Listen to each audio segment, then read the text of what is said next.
I met in Los Angeles probably 2-3 years ago now, and he wanted to do an interview with me on my approach towards treating prostate cancer problems. And I said, well, Peter, I'm not an expert in the field. You know, I don't make anything about treating problems. I treat patients, and I can give you my expertise from the biochemistry point of view, and that's what I did. And obviously all these interviews, he interviewed me for a couple of hours with the film team, and then that was all edited out. And he did a wonderful job. And he's interviewed, as I say, 30-40 people. Is there a disc there? Have we got the disc of the prostate? They've all gone. Okay. Have you got my bag? Because I think there's one in my bottom of my hold-all there, which has a rather interesting photograph on the first thing, which is a hand with a rubber glove on it. You ladies don't know what you're missing. Okay. Well, you have a rubber glove put somewhere else. I know. But it's a 3-disc. See, there's the rubber glove girls, just to prove that what we have to go through. You've been through it. That's it. Bob went through it, and he only went to the doctor for a cold. He was a bit worried. It wasn't a cold, you said. It was a sore throat, yeah, but why the doctor had to examine that end is a difficult matter. He was a bit amazed, but I suppose because he went, he got his breathing back working again. Okay, so there's 3 discs in there, and you know, I have no hesitation to someone who talks about that to recommend it, okay, because it gives you the ideas. But so I thought, well, let's go through them. I spent some time going through them, and so you have this proceed. So do they have the sheet? There's a prostate sheet in there. It's a handout sheet, an A4 sheet on prostates. Is it in there? If it's not, we'll pop it on the web. Okay. It's a sheet. It's an A4 sheet which summarises all the things that we're going to mention. If it's not, we'll put it on the website anyway.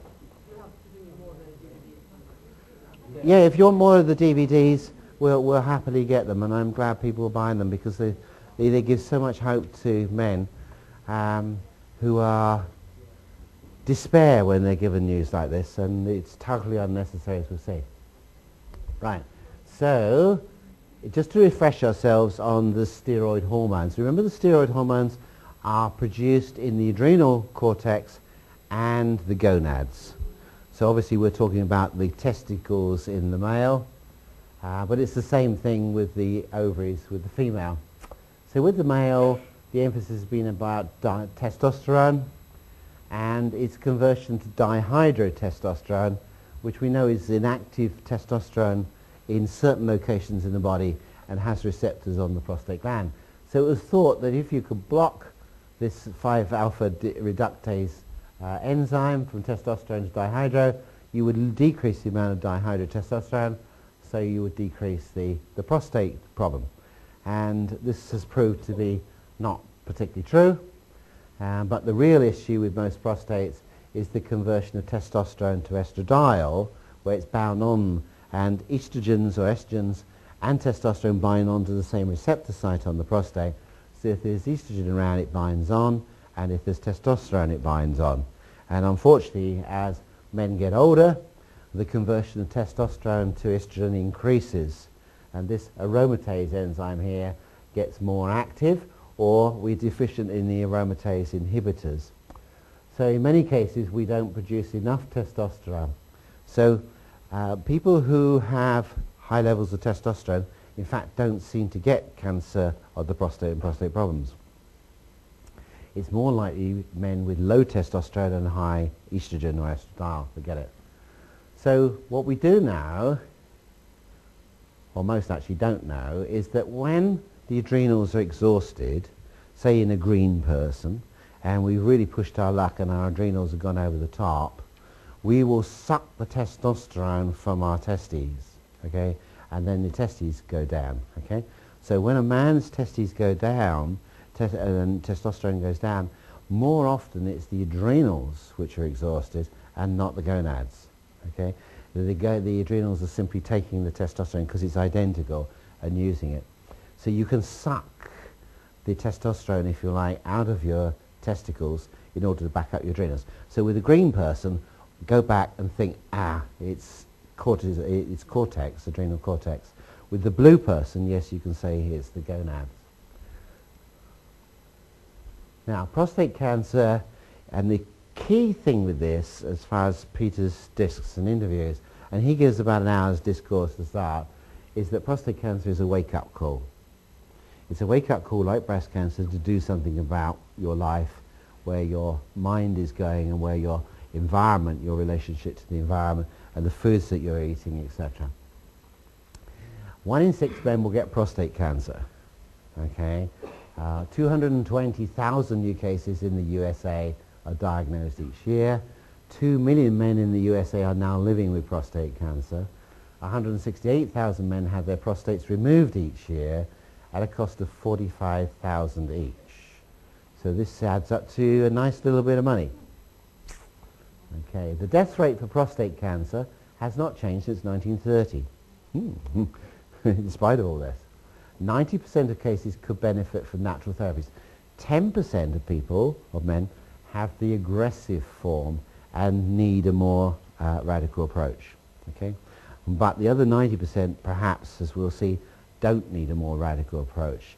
And a more natural approach or no approach seems to be the best approach. So there are 10% who do need, the surgeries, the radiotherapy and the chemo, but for the other 90%, a more natural approach. Most deaths are from the treatment they receive and not the cancer. And that is really disturbing, isn't it? So most men are affected particularly by the surgery.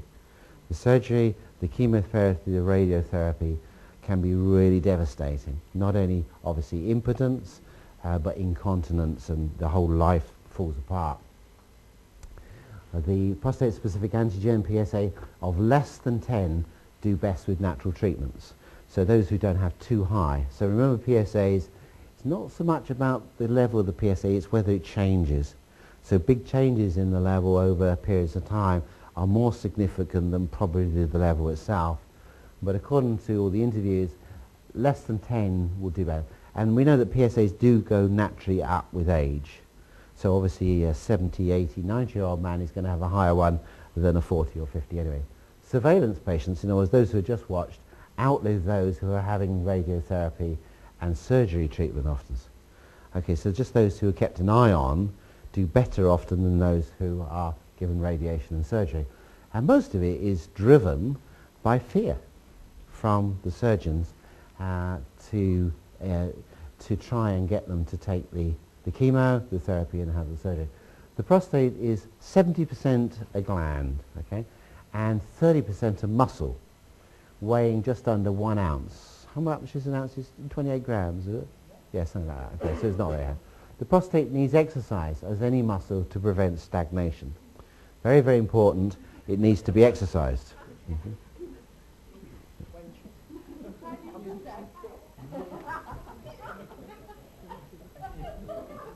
Ask the man next to you. Ask him.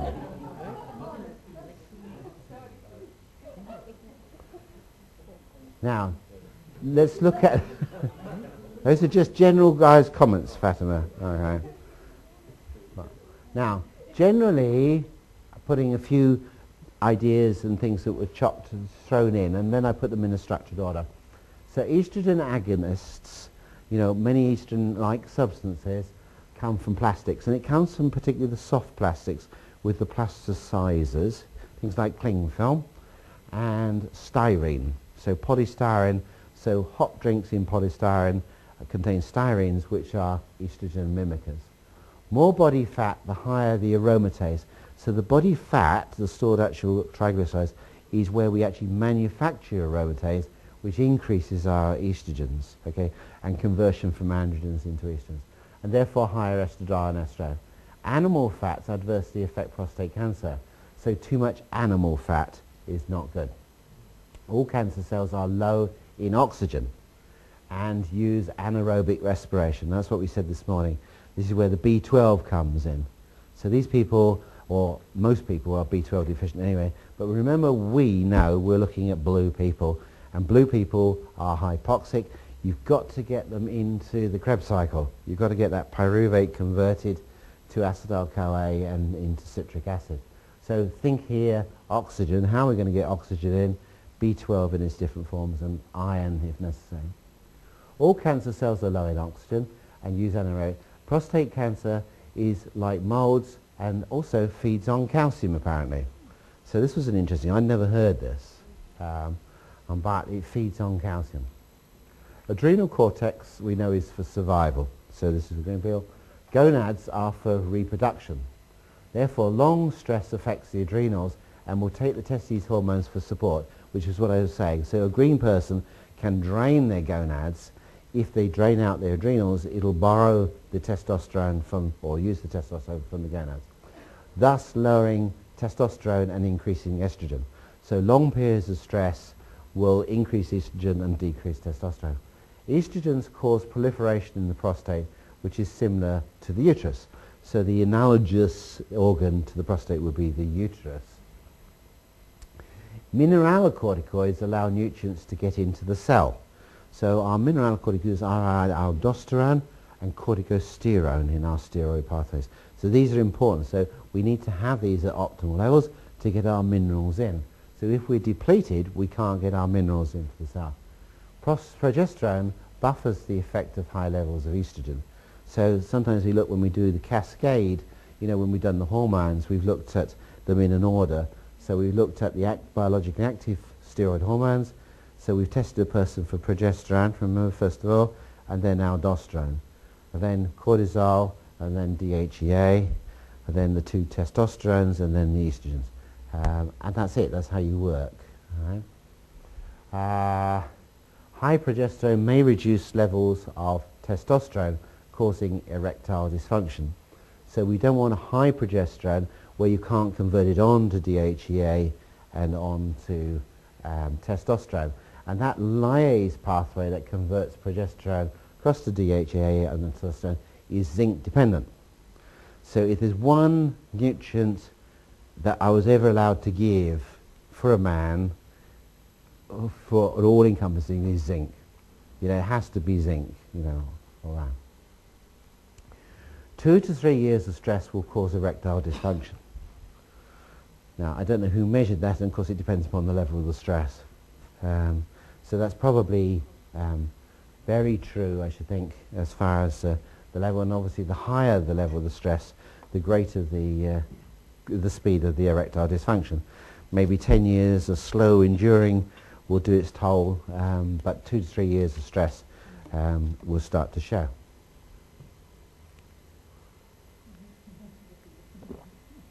Now some people like to test the adrenal cortex and the hormones by salivary hormonal tests, which you can do over a period of 4 hours.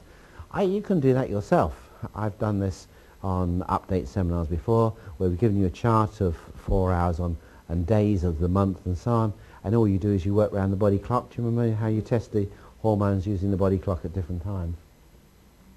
Long stress, because it has a detrimental effect on the adrenal cortex, will lead to infection, to allergy, digestive systems, and blood sugar handling tests. So that's a sort of little bit of package and information.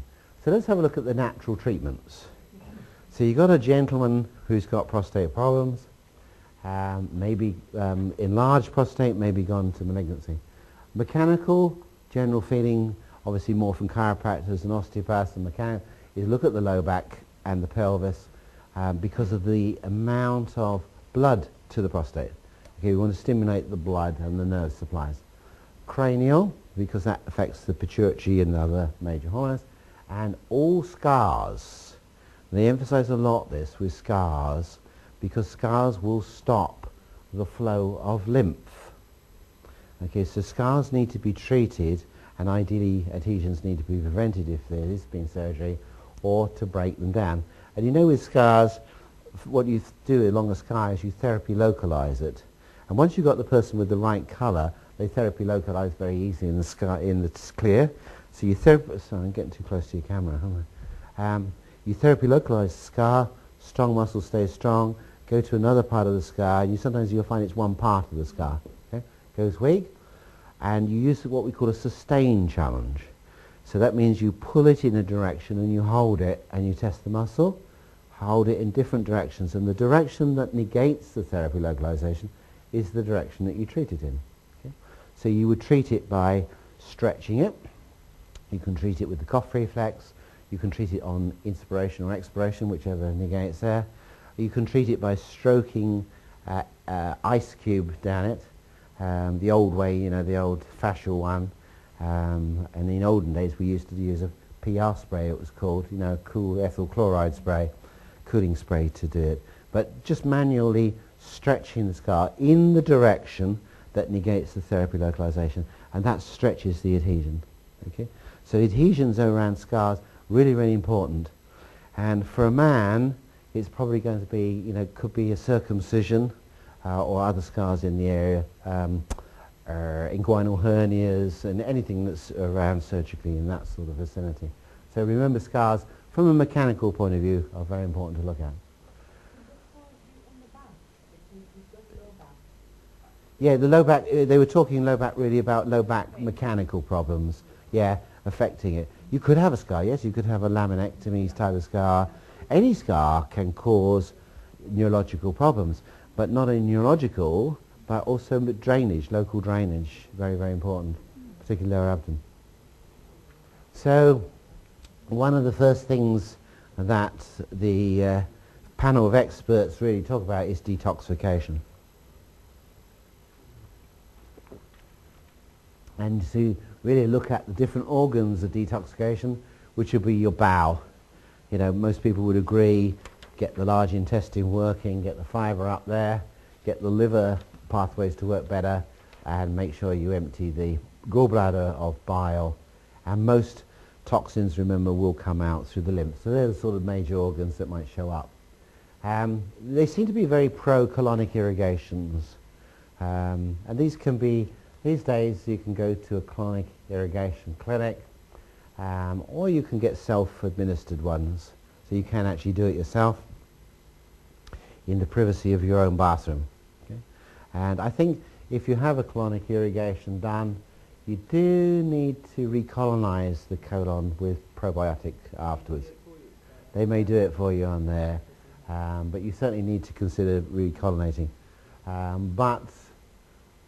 Most times when people have had a colonic irrigation, they feel very much better in cleaning themselves and quite refreshed. So detoxification must be able to detox toxic metals. And of course here they emphasize a lot about cleaning the mouth up, and that means of mercury. And that rang a bell for us, of course, because these are primarily blue people, and the blue people can't take mercury. So, you know, mercury really is a no-go for a blue person, and may have a profound effect on the cause of the prostate problem in the first place.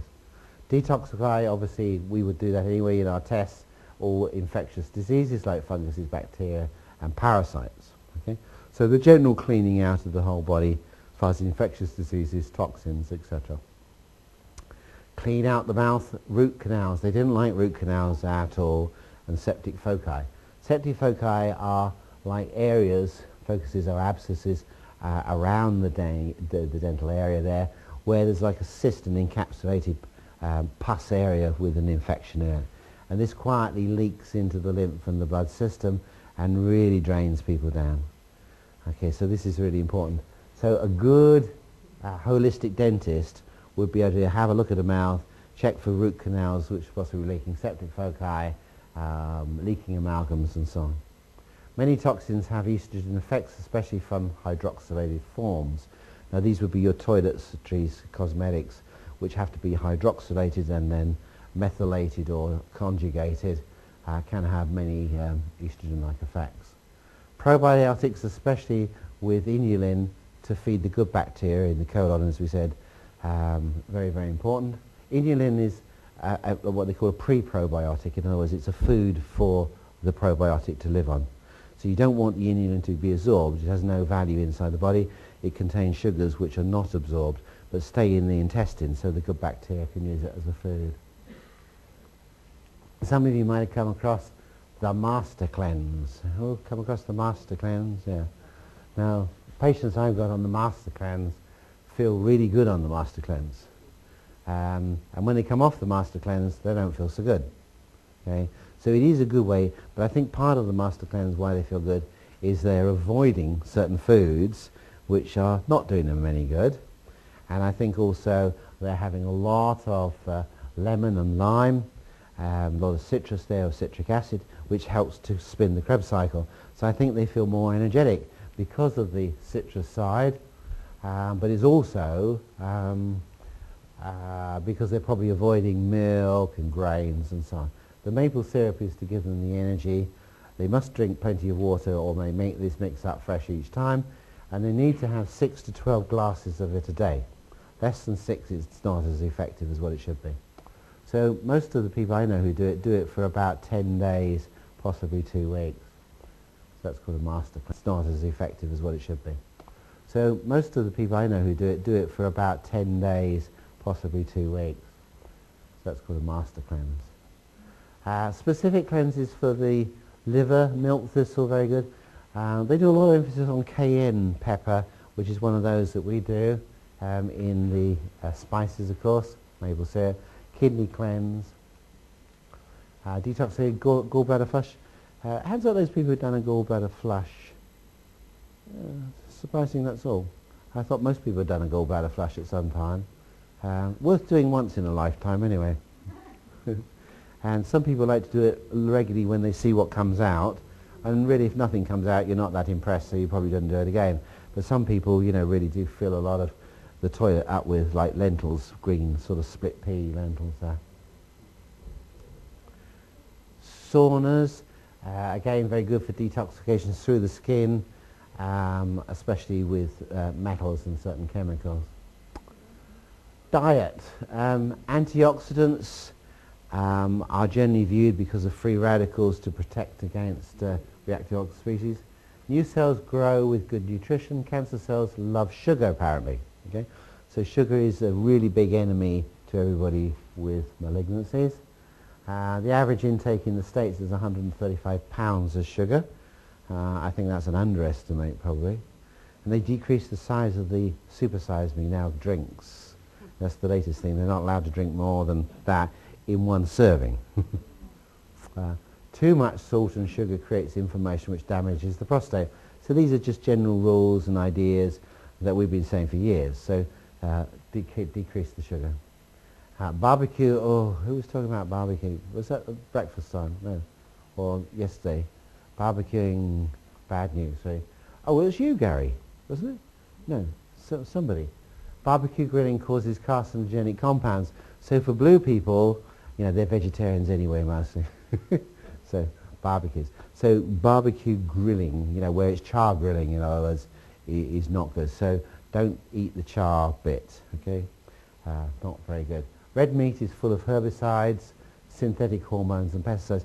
So try wherever possible with meat to get organic, that goes without saying, because you don't want meat that's full of chemicals from the ground. Much, much worse in America. And of course you've got all the growth hormones and everything else in there. But again, you know, where possible get organic. Hormones are in the protein part of milk and things, not so much in the fat. So eat organic and live food. Raw food creates alkalinity, which is better for cancerous conditions. So again, you know, basic rules, plenty of raw food.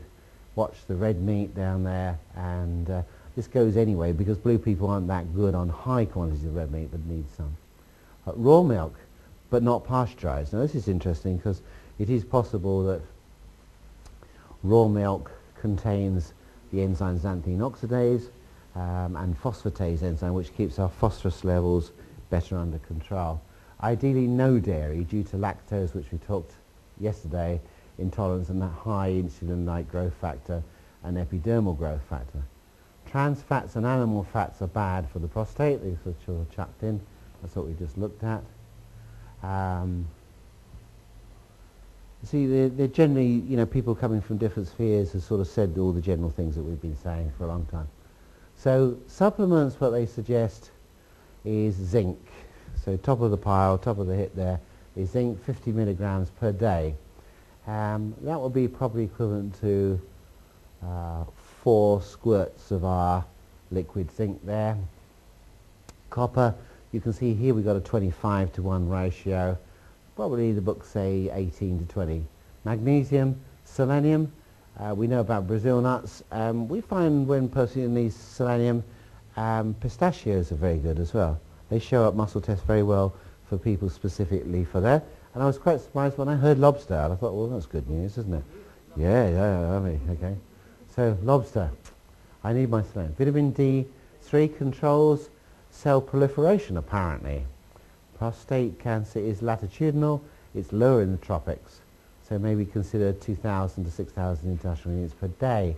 And again, as we talked, most of us hardly ever find vitamin D, even though we're in a temperate zone. Omega-3 essential for the prostate. Fish provides fatty acids in oxidized form, so use vegetable sources, as we said just now, flax, walnut and pumpkin. Sesame seed oil is high in antioxidants, so good as a massage oil. So you can massage that around there. Anybody want to do a workshop? Good as a massage oil. So sesame seed, that's why we put in the Wonder Oil, the blend of peanut and sesame in all our oils. So anybody wants a massage oil, it's got the Wonder Oil, so it's got the sesame seed in it. Iodine has been shown to stimulate cancer cell apoptosis, or cell program death. So iodine is really, really important. We found that, I found that 20 years ago when I put together a product called Adrenal Support. You probably all remember that one. And that was the basis of potassium and magnesium iodide to help limit the conversion of testosterone to estradiol and to make sure the estradiol and estrone were interchangeable. 96% of prostate cancer cases have iodine deficiency. That is enormous, so very, very important. Only 10% of iodine in salt is available, and that's because it's sodium iodide. Sodium iodide is not the most biological form of iodide. Magnesium and potassium is. Vitamin C, there's a lot of interest in vitamin C. 1 to 2 grams per day, which is quite a high amount. So either a gram a couple of times a day, or ideally I would suggest 500 milligrams 2 or 3 times a day. And it may be in some clinics they give it IV, intravenously. Antioxidants, we mentioned before, A, C and E. And we know, and we talked about this yesterday, that melatonin has a strong relationship to cancers because all cancer cases seem to have sleep problems. So there's a link in missing the circadian rhythms of dark and light. Lycopene, we talked about again when the lady with the eye problem, but in relationship to tomatoes, red grape, watermelon and strawberries, a lot of interest in lycopene with cancer in the prostate. Okay, they say that tomatoes are good, but the tomato paste is the best. And according to what doctors don't tell you, organic tomato sauce is far superior with the amount of lycopene to ordinary tomato sauce. So there is one company at least that does an organic tomato sauce, but you can't buy it in all supermarkets. So look for it as an organic. It's much higher in lycopene than the non-organic. Yeah, much higher than even tomato sauce. So making dishes with tomato puree is probably the highest form of lycopene you can get. And you know that because you've gone out with light coloured trousers and you drop the tomato sauce or paste on there, it stains. And if you've ever worked with lycopene, boy, it is a stain. It's bright red and it's an oily substance. It's difficult to get off. It's a real food colourer. So obviously the paler things like watermelon seed, red grapefruits are not that high, strawberries in lycopene. They've got it, but it's not as high as tomatoes, and tomato paste is much higher than tomato sauce, but organic tomato sauce is better than non-organic. Phytonutrients tablets, according to, this is from herbalists, tablets, in their opinion, are a complete waste of time as far as taking as herbals. They don't get absorbed, that's tablets. Herbs should be picked where they're grown. Okay, in other words, you should use herbs indigenous to this country ideally. Okay? Leaves are best picked not during the flowering season, so they should be picked at the time when the flower's gone so that the sap is right, okay, and the vital nutrients. The energy goes to the flower when it's in flower for reproduction. Ones that they consider, obviously saw palmetto, long history there. I don't know whether you can still get saw palmetto. It doesn't grow here, no. It only grows in the swamps of Florida and that sort of area. But it's not that you say you can't get it, but as a capsule. What? Yeah. Yeah. Well, you'll be able to get it buy it on the internet from the States anyway. You don't have to worry about, if you want it, you just go to the internet. Okay, genistein, Pygeum africanum, coriander or cilantro, we know because we do that one, and dandelion leaves. Therapeutic foods to consider: fresh fruit, vegetables. This is a lovely mix: celery, apple and carrot. Now use a juicer, vegetable juicer there, and you put in your apple. Again, ideally organic, all these if possible, and if they're not, make sure you wash them with a bit of vinegar in the water, let them soak to get the, act as a solvent to get the pesticides and things off. So a couple usually for one dose, couple, Brian, of sticks of celery, an apple and a nice big organic carrot. Okay? Put that through the juicer, and all men should have that for breakfast. Seafood and kelp as rich sources of iodine. So seafood and kelp. Kelp is that seaweed extract which we make as a vegetable, sea vegetable flavouring, we call it. Wonderful in scrambled eggs and other foods. So when you mix your eggs up, put a few sprinkles of kelp in there, and it gives a lovely flavour to it. And it's a good way of getting kelp in. Okay, here's the energy pathway. We know this is called glycolysis, all this pathway from glucose. Here's our friend pyruvate, and here's acetyl-CoA. Okay? This is the mitochondrial membranes. So if we can't convert pyruvate to acetyl-CoA, we shunt it to lactic acid. And that's what we talked about this morning. Build up of lactic acid creates pain in the nociceptors, in the muscles, etc. If we can convert to acetyl-CoA, we can then put that into the Krebs cycle. But if we can't produce enough acetyl-CoA, we can't produce the acetyl part for acetylcholine. So down goes our immune system, because we need acetylcholine for our brain and for our parasympathetic system and our immune system. If, on the other hand, we have a block here, because we've got low thyroid function, low magnesium, etc., we get a build-up of acetyl-CoA. It shunts this way, and it goes into making the saturated fatty acid and cholesterol. Okay? What was it, Fatima, you were telling me just now what happened to you? Because she's so pleased Fatima's become a red. So she's going out on the booze tonight, but she knew she always was a red for the following reasons, didn't you?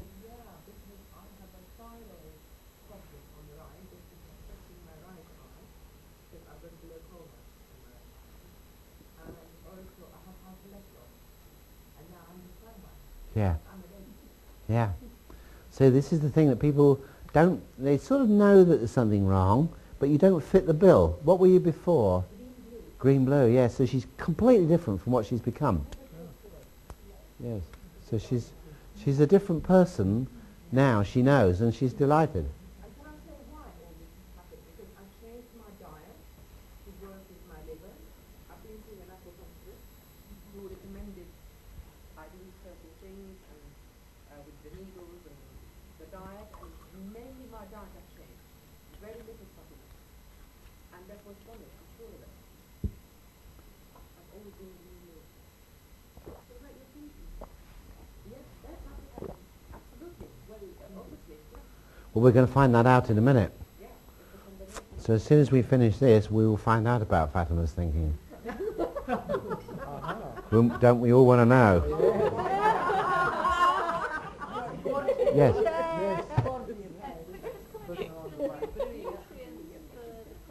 Yeah. If somebody is taking warfarin, you have to be careful with some of those antioxidants. K is one you have to, and CoQ10 you have to be careful with, don't you? But I can't, A, C and E, I don't think you need to worry about the antioxidants too much. I'm going to do a précis. These are what people have chucked in. Yeah, people who are into antioxidants, so you must take antioxidants for everything. People have taken selenium ace for years, haven't they? I can remember people back in the mid-70s taking selenium ace to prevent, and most of them have gone on to go gaga and all sorts of things. So I don't think antioxidants are all they're cracked out to be. Antioxidants are not the major way that the body protects against free radicals. It uses SOD and catalase, the enzymes are the major way. And those enzymes are copper, zinc, manganese dependent, much more than taking vitamin A's. It uses antioxidants as the next pathway of protection, okay?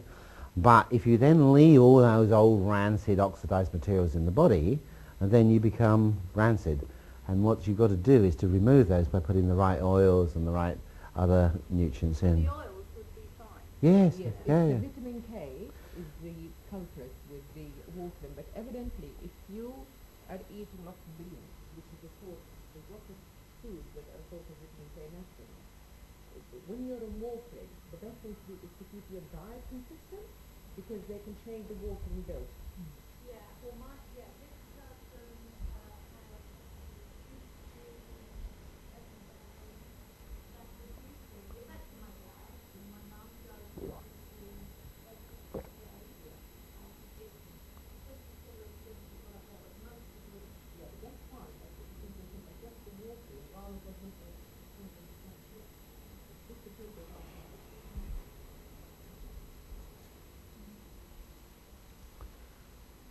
I put my remote down somewhere.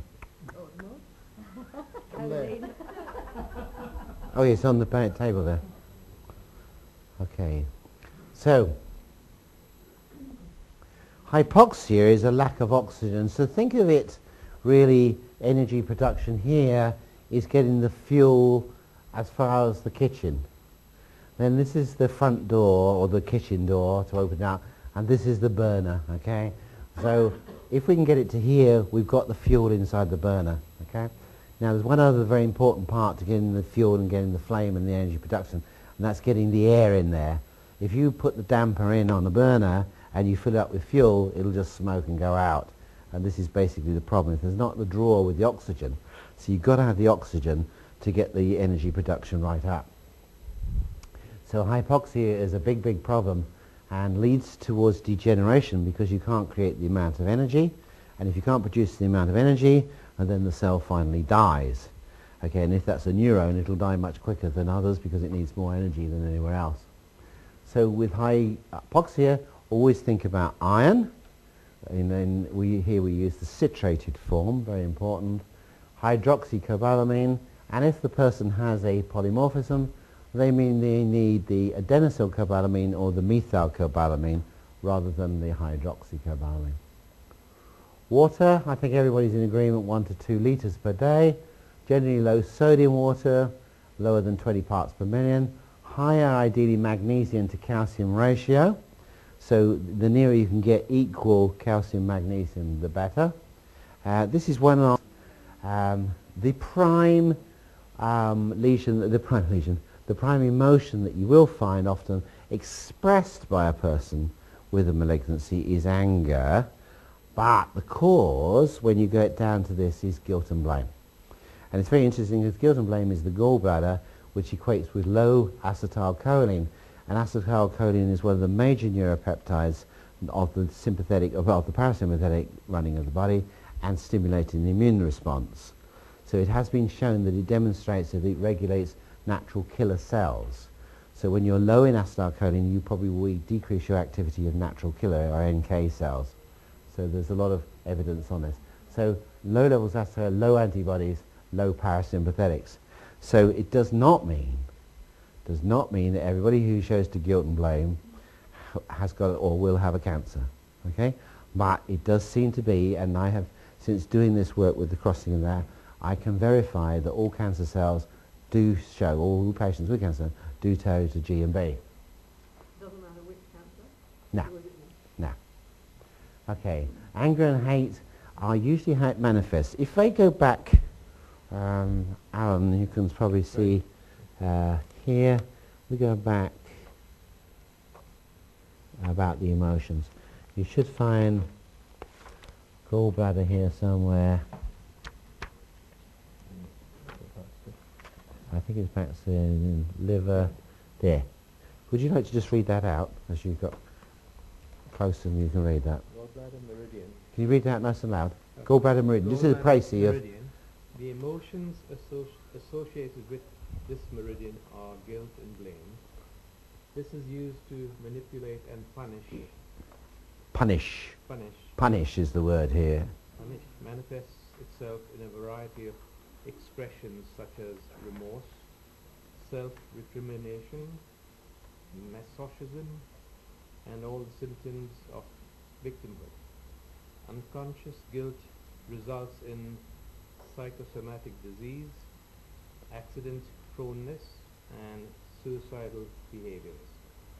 Guilt domination results in a preoccupation with sin, an unforgiving emotional attitude, frequently exploited by religious demagogues who use it for coercion and control, such as sin and salvation, and salvation merchants, obsessed with punishment, are likely either to acting out their own guilt or projecting it into others.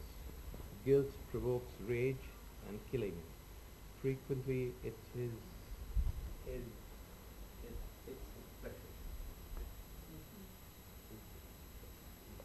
So that's why you see anger and hate from these people, but that's not it. It's the guilt projected out onto other people, and that's how you see it.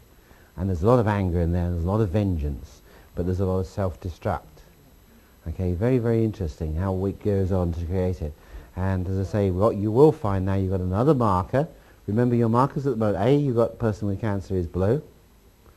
B, they got high D-lactic acid. C, they're hypoxic. Okay, now you've got that they've usually got the emotion we found is guilt and blame.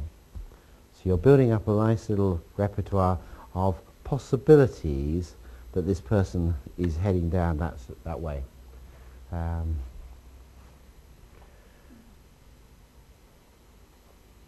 Jill's a great believer that expressed anger is better than suppressed anger. I don't like it now. Yes, I know. But getting it out of the system is better than letting it boil inside there. Passive aggressive. Is what? Passive aggressive terrible. Passive aggression undercover. Oh, you seethe for how to get your vengeance over a period of time. There is a way to express one's anger without blaming somebody else. Right. I feel that way. If You- you put it in the I. I feel that way. So it's It's not rather than blaming the person and making them feel guilty about what's your issue about the anger. If I put it in I feel this way about it, so it's my issue. It's not. I'm not blaming anyone else. So perhaps it's the way instead of that you make it feel. yes. I feel very good. Okay, remember that.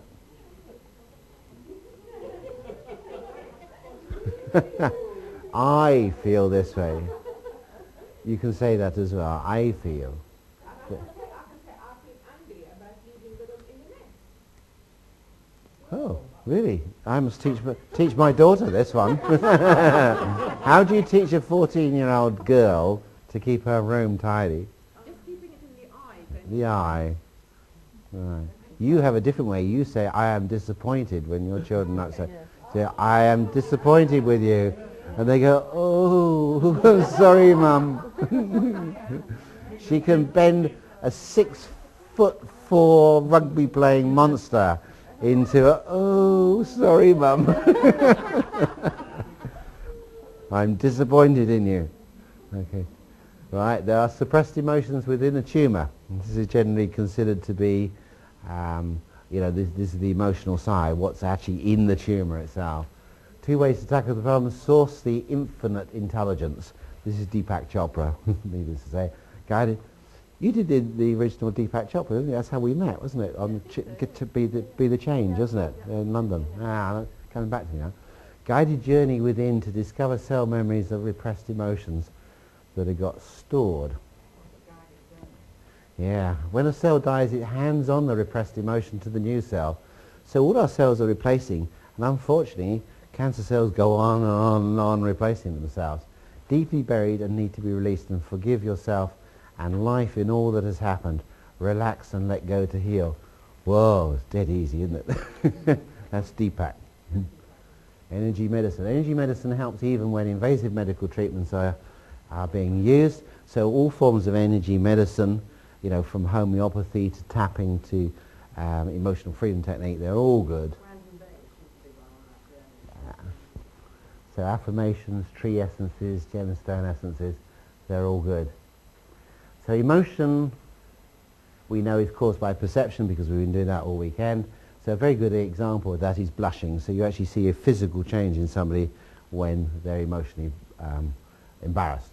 So prostate cancer is controlled in the brain stem in 100% of cases. This is interesting. Every time you get one, put brain stem tissue extract from your kit in and see what happens. 90% of prostate cancer has emotional trauma, and they're unable to find the solution to the problem. Most men don't talk about their problems. They feel alone in their conflict. The conflict may be with children, grandchildren, wife. Often they're retired and don't have a purpose in life.